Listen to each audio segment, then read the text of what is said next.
Well,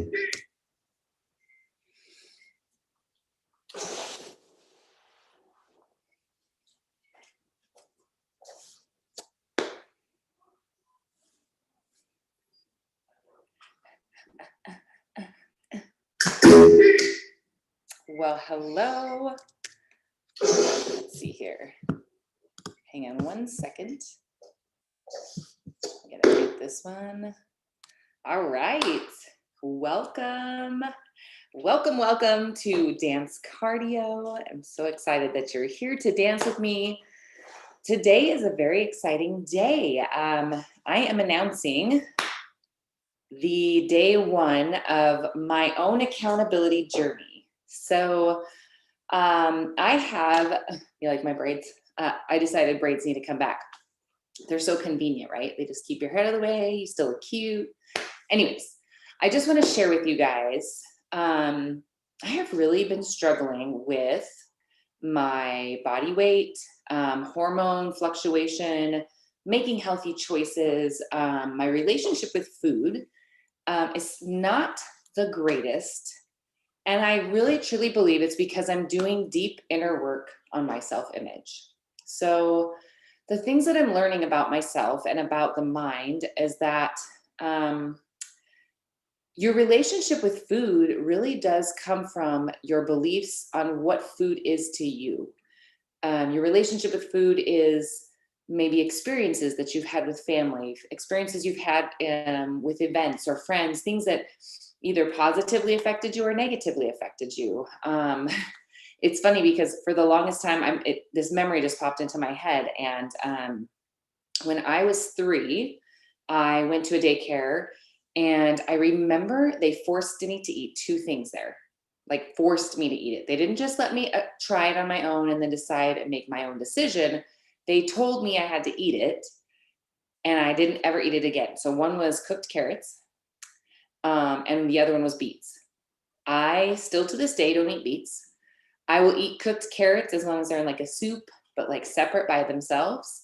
I really truly believe that it's in my subconscious that event created a belief in my mind that carrots would make me sick, because they made me eat the entire thing and told me it was good for me, and then I threw up.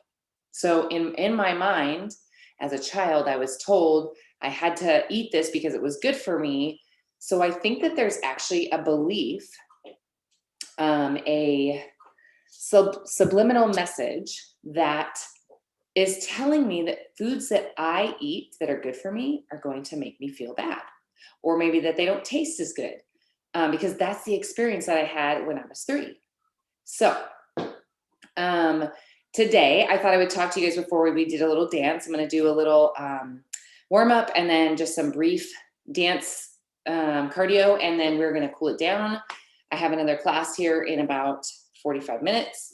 So I thought I would come out here and say hi to you guys and tell you about my new journey. I'm actually going to be launching a relationship with food masterclass, because I feel like some of the time we really do need to look at our relationships with certain things, whether it be money, relationships with people, relationship with food, relationship with spiritual, basically any kind of relationship that you have with a material thing. It's just energy.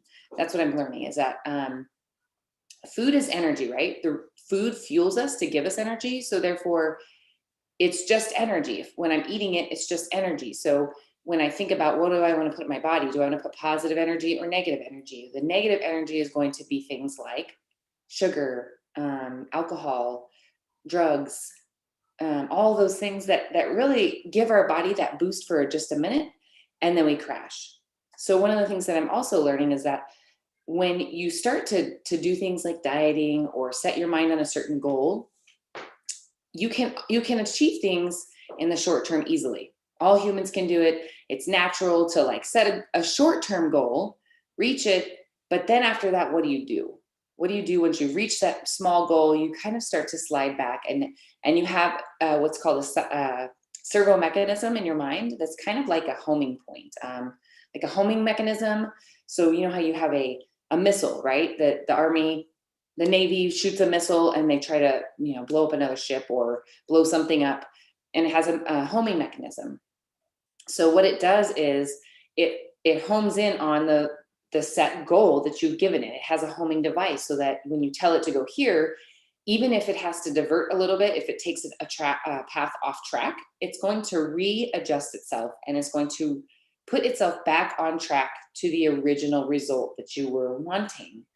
And when I'm saying the original result, I'm talking about if you don't change in the mind, what you've already are experiencing, whether it be being overweight, whether it be being unhealthy, maybe you're not getting up on time for work, maybe you're not achieving the goals that you want. If we don't have a bigger goal, a goal that we desire truly in our heart, something to really hone in on, then what our servo mechanism does is it already has a pre-existing subliminal belief or homing pattern to go back to what we already know and what's comfortable. So in order to change those patterns, we got to get uncomfortable, which means we have to kind of look at the experiences that we've had, like the one I had with carrots and beets. I probably will never eat beets. And having said that, maybe by the end of this 30-day journey, I'm going to share my journey with you for 30 days, what I'm doing, how I'm changing things, my struggles, my successes, my wins, what was working, what wasn't. And then we're going to see where I'm at from day 1 to day 30. So I want to share every bit with you. I'm going to share the things that are hard. I'm going to share the things that were easy, the things that were great, the things that I learned. And some of it is probably going to be uncomfortable for me. But in order to get to my result, which my end result, what I am wanting is to have a better relationship with food. I don't want to just lose weight. I don't want to just correct my hormones. I don't want to just fix my thyroid. I want to have a better relationship with food. I want to have a better relationship with energy, and not just energy with food, but with energy with everything, money, my family, my kids. Actually, what I've realized is that certain foods that I eat, or even if I don't have certain foods, coffee, they actually create energy too. So like the lack of that same energy can create the same negative energy. So like, let's use coffee as an example. I love coffee. If I don't get enough energy, if I don't get enough coffee in the morning, I tend to become a little bit irritable. And that's because I have associated that, well, I need coffee to get energy. And if I don't drink coffee, I'm not going to have the energy. If I don't have the energy, then I get a little bit grouchy. And instead of thinking, okay, well, what could I do differently? Instead of having an addiction to coffee, what could I do differently to change that energy so that we have a more positive energy with coffee, with food? Instead, maybe I could drink a glass of water, right? Because water is energy. The reason I know it's energy is things with energy vibrate, right? So I am energy, me, my whole body is energy. If you were to take a picture with a special photographing machine, you would see that my body is actually like vibrating. You'd see like an image of light or expression coming off of my body. When I move this water, I'm moving it with energy, with vibration, right? So when we take a drink of water, think about what it does. It goes into our body, it's moving, always moving. Anything that we put in our bodies is always moving, whether we're doing it, drinking it, swallowing it, or whether we're breathing it, exhaling it, or whether our heart is pumping blood, or whether our cells are transporting nutrients to other areas.